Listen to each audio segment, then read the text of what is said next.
ನಿಮ್ಮ ಶಕ್ತಿಯ ಮೇಲೆ ಭರವಸೆ ಇಡಿ. ನಿಮ್ಮ ಬಗ್ಗೆ ನಿಮಗೆ ಎಷ್ಟು ಗೊತ್ತೋ ಅದಕ್ಕಿಂತ ಎಷ್ಟೋ ಪಟ್ಟು ನೀವು ಸಮರ್ಥರು. ನಿಮ್ಮ ಅಂದಾಜನ್ನ ನೀವು ಬಹಳ ಕೀಳಾಗಿ ಮಾಡ್ತೀರಿ. Under estimation. ನೀವೇನು ಸಣ್ಣವರಲ್ಲ. ವಿಶ್ವಾಸ ಇರಲಿ. ಆ ಉನ್ನತ ವಿಶ್ವಾಸವನ್ನೇ ಶ್ರದ್ಧೆ ಅನ್ನೋದು. ಹೋಗೋದು ಹೋಗಲಿ, ನಾವು ಆವಾಗಲೂ ಬದುಕುತ್ತೇವೆ. ಮಜವಾಗಿ ಬದುಕ್ತೀವಿ ಅನ್ನೋ ಛಲವಿರಲಿ. ಯಾವುದೋ ಸಣ್ಣ ವಿಷಯ ಬಿಟ್ರೆ ಖಂಡಿತ ಶ್ರೇಷ್ಠವಾದದ್ದೇ ಸಿಗುತ್ತೆ ಅನ್ನೋ ಭರವಸೆ ಇರಲಿ.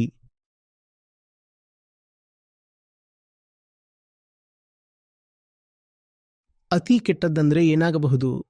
ಯಾವುದೋ ಒಳ್ಳೆ ಕೆಲಸ ಮಾಡುವಾಗ ಈ ಶರೀರಕ್ಕೆ ಸಾವು ಬರಬಹುದು ಅಷ್ಟೇ. ಆ ಸಾವು ಕೂಡ ಒಂದು ಕ್ಷುದ್ರ ಬದುಕು ಬದುಕೋದಕ್ಕಿಂತ ಎಷ್ಟೋ ಮೇಲು.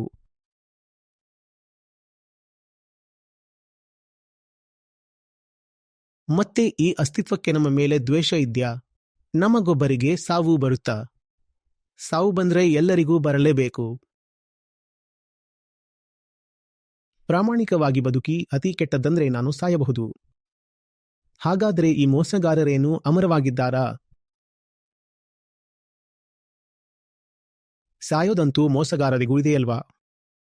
ಹೇಡಿಗಳು ಸಾಯಲೇಬೇಕಲ್ವಾ?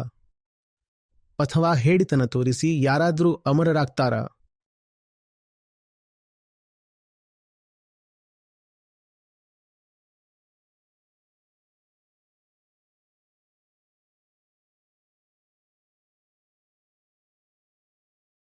ಆಚಾರ್ಯಜಿ, ನಾವು ಸಾವಿಗೆ ಹೆದರಲ್ಲ. ನಮಗೆ ಕಷ್ಟಗಳ ಭಯ ಬಹಳ ಇದೆ. ಮತ್ತೆ ನಮಗೆ ನಮ್ಮೆಲೆಯೋ ಕಷ್ಟಗಳ ಭಯನೂ ಇಲ್ಲ. ಆಚಾರ್ಯಜಿ, ನಾವು ಬಹಳ ಒಳ್ಳೆ ಮನುಷ್ಯರು. ನಮ್ಮವರಿಗೆ ಏನೂ ಆಗಬಾರದಷ್ಟೇ. ನಮಗಾಗಿ ನಾವು ಬದುಕೋದಿಲ್ಲ. ನಮ್ಮ ಜೀವನವನ್ನ ಬೇರೆಯವರ ಹೆಸರಲ್ಲಿ ಇಟ್ಟಿದ್ದೀವಿ. ಅವರಿಗೇನು ಆಗಬಾರದು ಅಂತ್ಲೇ ಈ ಸುಳ್ಳು ಬದುಕು ಬದುಕ್ತಿದ್ದೀವಿ ಅಂತಾರೆ. ಆದ್ರೆ ನೀವು ಬದುಕೋ ಈ ಬದುಕಿಂದ ನಿಮ್ಮವರಿಗೆ ಏನು ಸಿಕ್ತಿದೆ? ನಿಮ್ಮ ಈ ದುರ್ಬಲ, ಸುಳ್ಳು ಮತ್ತು ಖಾಲಿ ಬದುಕನ್ನ ಬದುಕಲಿಕ್ಕೆ ನೀವು ಕೊಡೋ ವಾದಗಳೆಲ್ಲ ಆಧಾರ ಇಲ್ಲದ್ದೇ ಆಗಿವೆ. ಒಂದು ವೇಳೆ ನೀವು ಹೀಗೇನಾದ್ರೂ ಹೇಳ್ತೀರಾ, ನಾ ಹೆದರಿಕೊಂಡು ಈ ದುರ್ಬಲ ಬದುಕು ಬದುಕ್ತಿರೋದು ನನ್ನವರಿಗಾಗಿ ಅಂತ. ಹಾಗಾದ್ರೆ ಹೇಳಿ, ಅವರಿಗೆ ಇವತ್ತಿನವರೆಗೆ ನೀವು ಕೊಟ್ಟಿದ್ದೇನು? ಹೆಚ್ಚೆಂದ್ರೆ ಒಂದು ಸಾಧಾರಣ ಬದುಕು ಅಷ್ಟೇ. ನಿಮ್ಮ ಆಪ್ತರಿಗೂ ಒಂದು ಶ್ರೇಷ್ಠ ಬದುಕಿನ ಹಕ್ಕಿದೆ. ಅದಕ್ಕೆ ಅವರು ಖಂಡಿತ ಅರ್ಹರು. ಮತ್ತೆ ಈ ಸಣ್ಣ ಬದುಕು ಬದುಕಿ ಅವರಿಗೂ ನೀವು ಏನೂ ಕೊಡಕ್ಕಾಗ್ತಿಲ್ಲ. ಅವರಿಗೂ ಅನ್ಯಾಯ ಮಾಡ್ತಿದ್ದೀರಾ.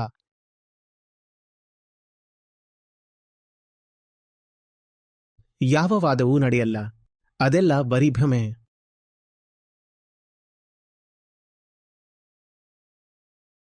ಸತ್ಯದ ವಿರುದ್ಧ ಯಾವ ವಾದ ನಡೆಯುತ್ತೆ? ಹೇಳಿ.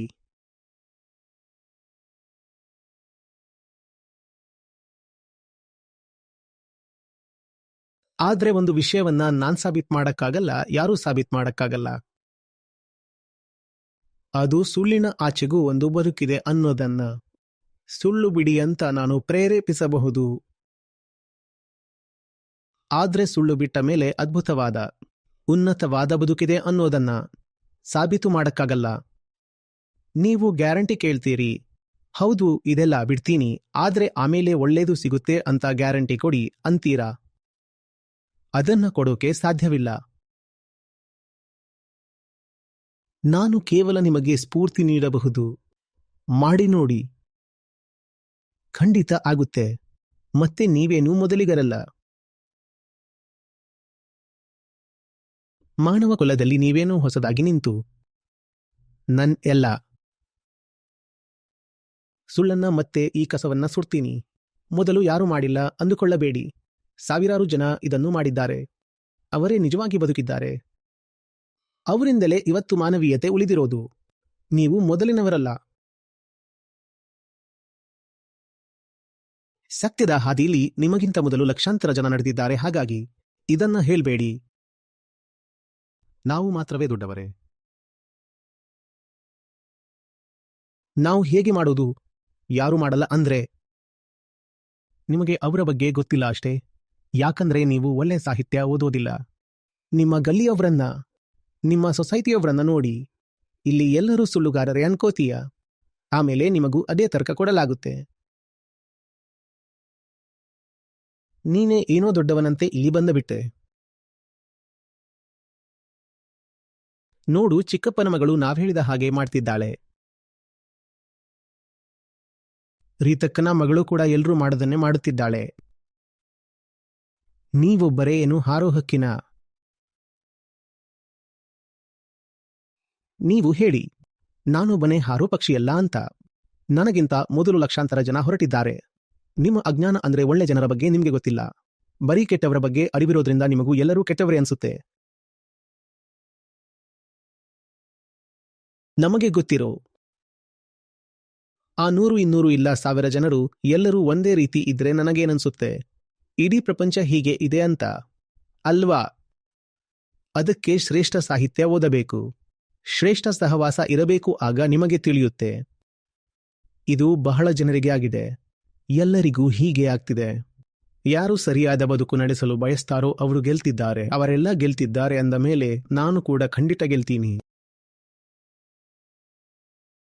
ತಪ್ಪು ಜಾಗದಲ್ಲಿ ಬದುಕಿ ತಪ್ಪು ಜನರ ಸಹವಾಸ ಮಾಡ್ತೀರಿ. 256 ಜನರ ವಾಟ್ಸಾಪ್ ಗ್ರೂಪ್ ಇರುತ್ತೆ. ಅದರಲ್ಲಿ 255 ಜನ ಬರೀ ಒಂದೇ ತರ ಇರ್ತಾರೆ. Hello G, good morning G ಅಂತ.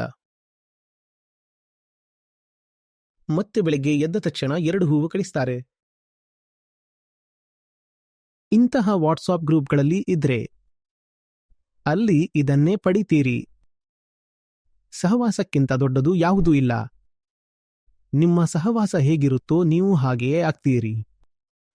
ಅದಕ್ಕಿಂತ ಬೇರೆ ಆಗೋಕೆ ಸಾಧ್ಯವೇ ಇಲ್ಲ. ಅಷ್ಟೇ ಅಲ್ಲದೆ ನೀವು ಹೇಳ್ತೀರಾ, ಇಡೀ ಪ್ರಪಂಚವೇ ಹೀಗಿದೆ ಅಂತ. ಆದ್ರೆ ಇಡೀ ಪ್ರಪಂಚ ಹಾಗಿಲ್ಲ, ಇತಿಹಾಸನೂ ಹಾಗಿಲ್ಲ. ಬರೀ ನಿಮಗೆ ಗೊತ್ತಿರೋ ಜನ ಮಾತ್ರ ಹಾಗಿದ್ದಾರೆ ಅಷ್ಟೇ.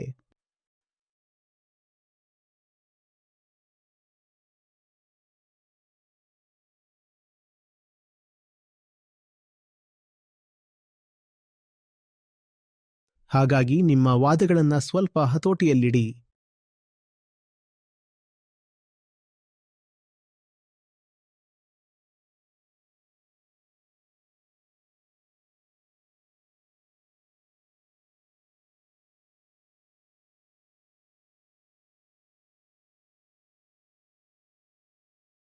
ಭಯ ಎಷ್ಟೊಂದು ದೊಡ್ಡ ಕಾಯಿಲೆ ಅಂದ್ರೆ, ನಮ್ಮ ಶ್ರೇಷ್ಠ ಗ್ರಂಥಗಳು ಕೂಡ ಅವು ನಿಮಗೆ ಮೋಕ್ಷ ಕೊಡಿಸೋಕೆ ಅಂತ ಹೇಳಲ್ಲ, ಅಥವಾ ನಿಮ್ಮ ಒಳಗಿರೋ ಮೋಹ, ಕೋಪ ಇಲ್ಲವೇ ಕಾಮವನ್ನ ಕಮ್ಮಿ ಮಾಡೋಕೆ ಅಂತಲೂ ಹೇಳಲ್ಲ. ಅವು ಹೇಳೋದು ನಿಮ್ಮೊಳಗಿರೋ ಭಯವನ್ನ ಕಮ್ಮಿ ಮಾಡೋಕೆ ಅಂತ.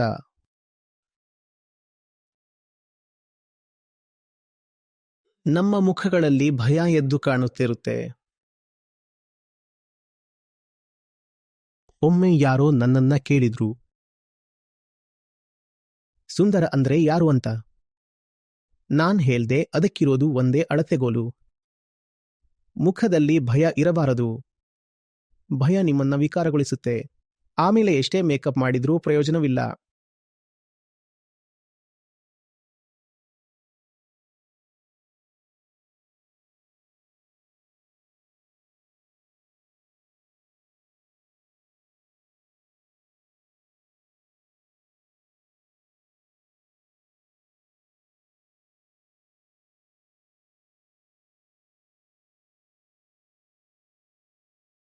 ಎಂತಹ ದೊಡ್ಡ ಅಪಾಯದ ಎದುರು ನಷ್ಟ ಆಗೋದು ಕಣ್ಣಿಗೆ ಕಾಣ್ತಿದ್ರು ನಿಮ್ಮ ಮುಖ ಬೆಳಗುತ್ತಿರಬೇಕು. ಮೂರ್ಖ ಜನ ಬಂದು ನಿಮಗೆ ಮಿಸ್ಟರ್ ಇಂಡಿಯಾ, ಮಿಸ್ ಯೂನಿವರ್ಸ್ ಪಟ್ಟ ಕೊಡದೇ ಇರಬಹುದು. ಆದ್ರೆ ನಿಮಗೆ ಗೊತ್ತಿರುತ್ತೆ, ಅರಿವಿರೋ ಮನುಷ್ಯ ಯಾರಾದ್ರೂ ಇದ್ರೆ ಅವನಿಗೂ ತಿಳಿಯುತ್ತೆ ಆ ಕ್ಷಣದಲ್ಲಿ ನಿಮಗಿಂತ ಸುಂದರ ವ್ಯಕ್ತಿ ಬೇರೊಬ್ಬರಿಲ್ಲ ಅಂತ.